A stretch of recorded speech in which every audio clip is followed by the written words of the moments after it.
મારી ખાસ મિત્રના બોયફ્રેન્ડને લાગે છે કે શોખ મનાવવો એ સ્ત્રીઓની નકામી વાતો છે.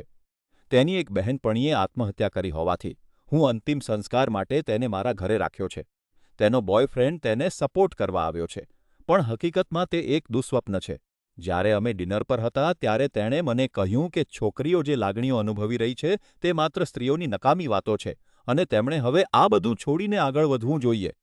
ત્યારબાદ જ્યારે મારી ખાસ મિત્ર મારી બાલ્કનીમાં પોતાનું દુઃખ વ્યક્ત કરી રહી હતી, ત્યારે તેણે તેને ચૂપ રહેવા માટે ખૂબ જ ખરાબ શબ્દોમાં કહ્યું. જ્યારે તેણે વિનંતી કરી કે તે તેમ ન કરે, ત્યારે તેણે કહ્યું કે તે તેની સાથે જે રીતે ઈચ્છે તેમ વાત કરશે. હું તરત જ વચ્ચે આવ્યો. મેં તેને કહ્યું, મારા ઘરમાં નહીં. કાં તો તેની સાથે આદરપૂર્વક વાત કરો અથવા તો બિલકુલ વાત ન કરો. તેને કોઈ ફરક પડ્યો નહીં. તેણે ફક્ત એટલું કહ્યું કે તે તેની એસયુવી ગાડીમાં સૂઈ જશે અને રાતની 9મી બિયર લેવા માટે ચાલ્યો ગયો.